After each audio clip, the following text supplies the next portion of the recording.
Okay, so this is the start of our next unit, Unit 7, which is essentially going to be a condensed version of these other big movements of the 20th century that we didn't get to previously. So we know we did several units on civil rights, we did 2 on women, and so in this unit alone, I'm going to be covering several different groups. I'm going to start with gay liberation, and then we're going to do the Chicana movement, we'll do the American Indian movement, and the Asian American movement. So we'll talk about all of those groups throughout all of this. And I'm not exactly sure when your next test is. It just depends on the pacing of all this online stuff.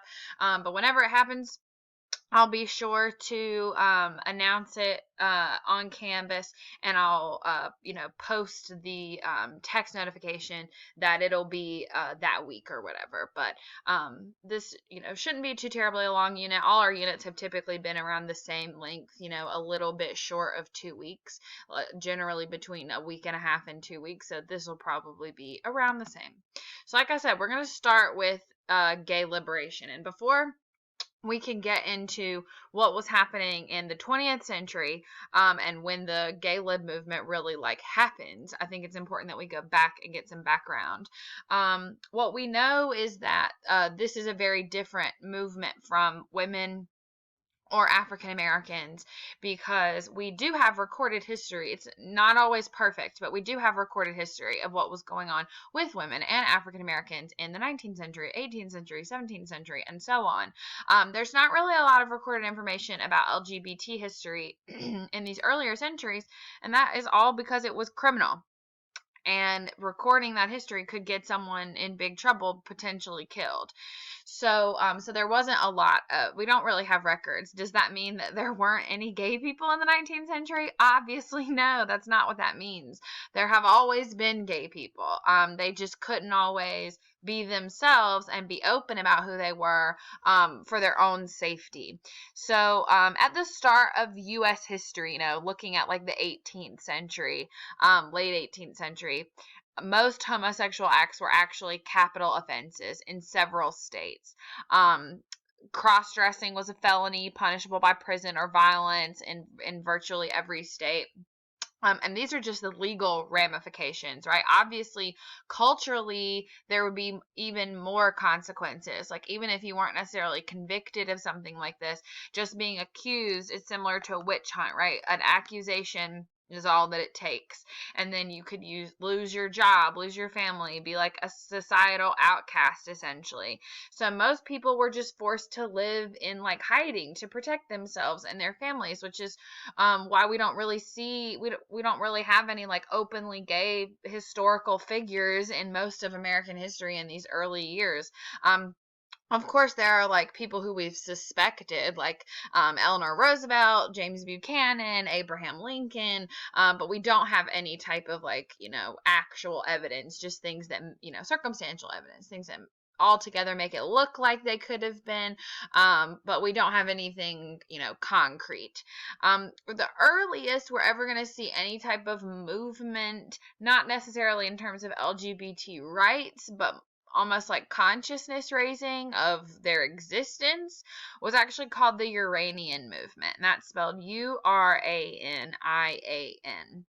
And Uranian was actually, this whole theory was developed in the mid-1800s by a doctor in Europe, and a Uranian was actually what he labeled as a third sex, and he said that it was someone with the female psyche in a male body who is attracted to men. So this was before the use of the word homosexual. So this is this was a very strong movement in parts of Europe. Great Britain had a pretty big Uranian movement group, and then because of just basic immigration and our connection to all of the British traditions and cultures, because so much of America was Anglo and is Anglo, that'll trickle over to the U.S. Now this could have been a lot of things. This could have been this doctor trying to justify gay men and try to figure out what is that, how are men gay, how are men attracted to men, and settled on he must have the brain of a female, but he's in a male body and he's attracted to men. Or this could have been like the first time anyone started to recognize trans people and trans men. It could have been someone who actually had the female psyche in a male body and was attracted to men. We'll never know. I'm sure it was a wide mix, but I'm sure there are people who I'm sure there were gay men who hadn't quite recognized themselves as being gay, and didn't entirely know what that meant, who could have heard of this movement and thought like, well, that must be me then, and then got involved in the movement. But like I said, it wasn't a movement about like trying to get rights for these Uranian people. It was more just about like awareness and like that this could be a potential theory, and it began to catch on. We don't see like an actual group form to support the gay community until 1924 in Chicago.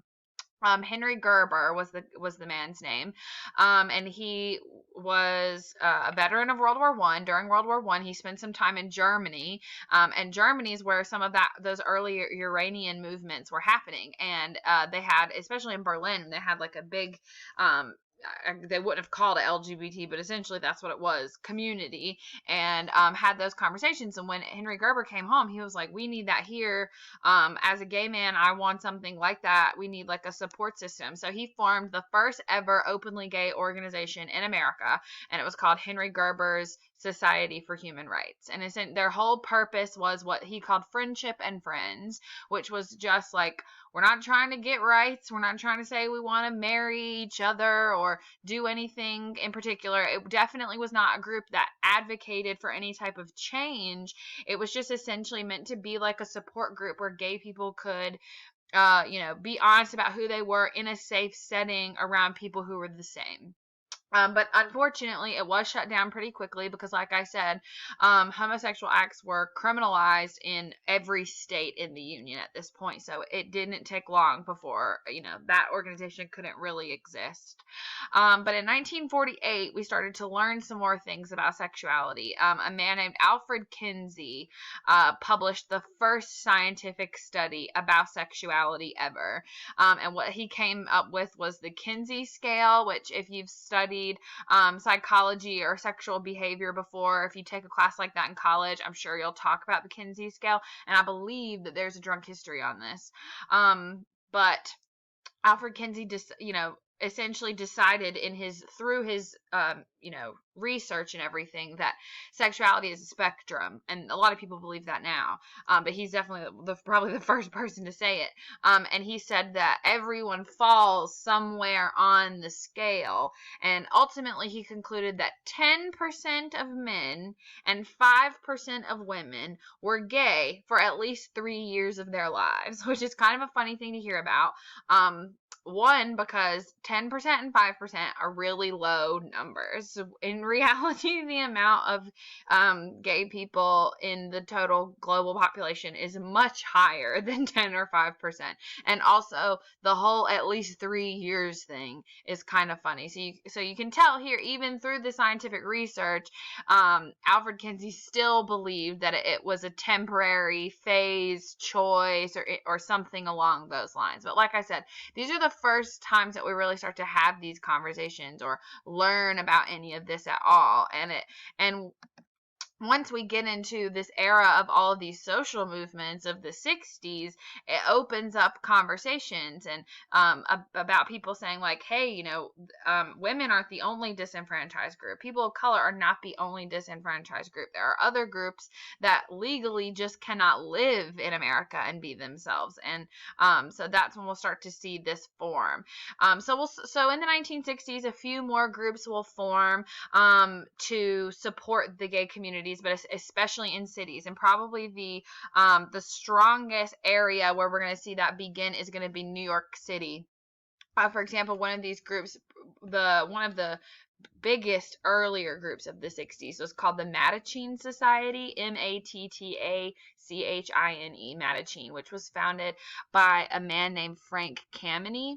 And at this point, gay people were seen as like the dirt of society and had come under fire of the new city administration because they kept saying they wanted to clean up the city. We're going to clean up New York. So they started to pass all of these like anti-gay laws as an effort to quote unquote clean up the city. And one of them was they made it illegal to serve a gay person a drink.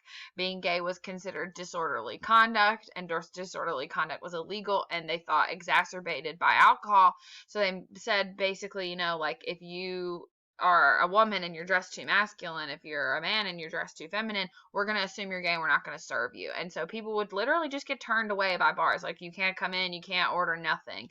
So illegal gay bars started popping up all over the city, and the city would have to target them. The mob ran a lot of these because they were already, in the racketeering and illegal business. It made sense. They're just looking to make money.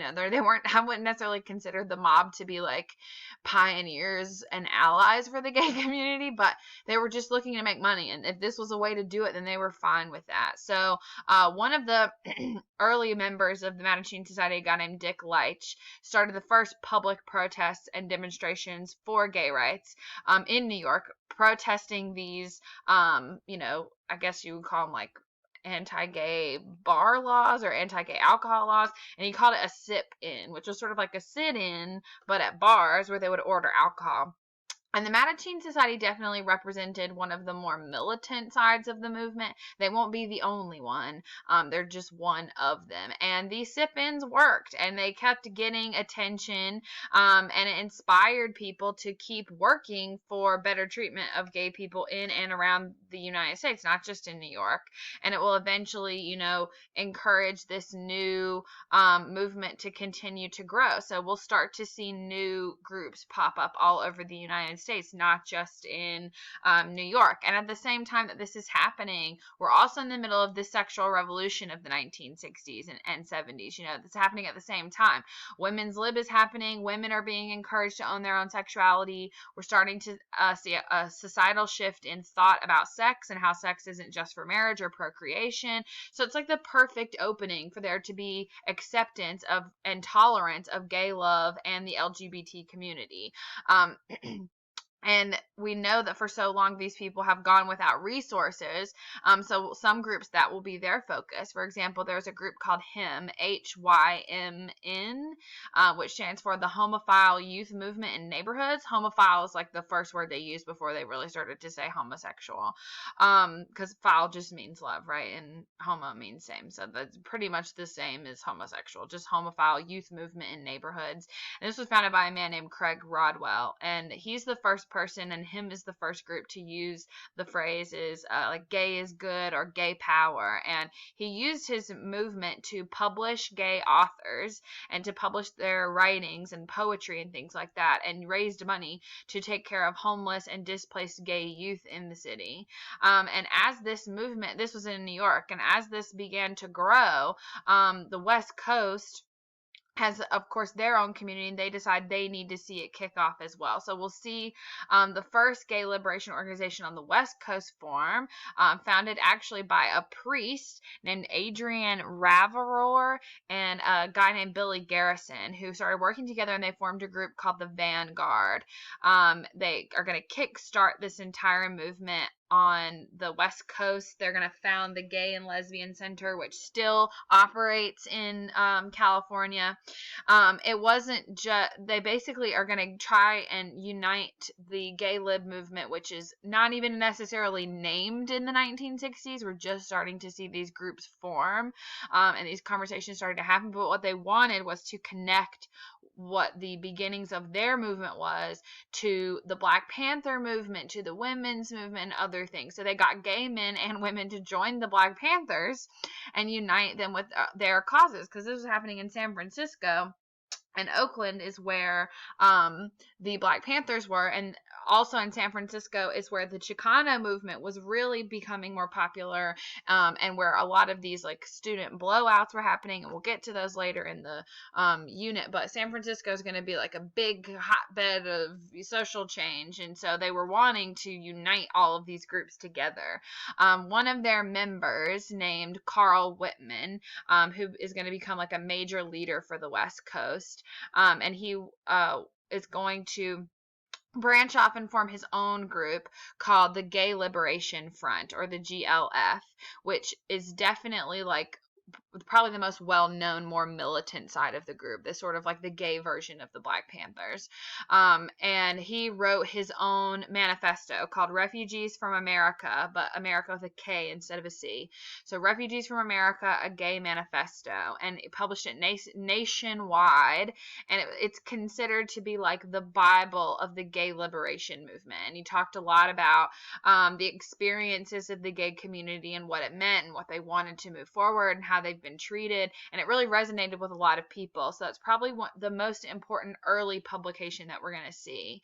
So like I said, all that was in the 1960s. We really don't see the movement get its own name and a lot of momentum though until the 1970s, and it starts here with the Stonewall riots in 1969. So a little background: remember, New York had been like the headquarters for these early years of the gay liberation fight, and the government had been tracking and recorded addresses where any mail was being delivered that they thought was gay. So like if you got a pamphlet from the GLF or the Mattachine Society, like they were recording your address, and they would do these sweeps where they would go arrest people. We know cross-dressing was illegal. Being gay was still considered a mental disorder by the American Psychiatric Association until 1973. And so a lot of people essentially the Psychiatric Society's argument was that it was suppressed psychological fear of the opposite sex parent from childhood. So if you were a gay man, then you had a deep suppressed fear of your mother, or if you're a gay woman, you had a deep suppressed fear of your father. So that's what they decided until 1973, when they finally changed that. But so there has to be, these communities and safe spaces, and especially since the government and everything is like really starting to crack down on it in the mid 60s as this movement first begins. And so Greenwich Village in New York became like a really like central place for the gay community. Tons of gay people lived in Greenwich Village, and police were constantly entrapping people to arrest them, and enforcing those bans on bars and things like that. And those illegal bars are really the only places that gay people could like be themselves in public. So they were really an important piece to the community. And the most popular one was called the Stonewall Inn, which was a gay bar owned and operated by the Genovese crime family, which was is one of the 5 families of New York, the 5 organized crime families. They did a ton of illegal stuff. They sold illegal liquor, drugs. They didn't have any water or toilets or like running water in the building because it was like basically condemned. There was a lot of prostitution that went on. It was the only gay bar where dancing was allowed. Very racially diverse, but overwhelmingly male. And there had been plenty of raids before. They would arrest anyone in feminine clothes, any men in feminine clothes or women in more masculine clothes.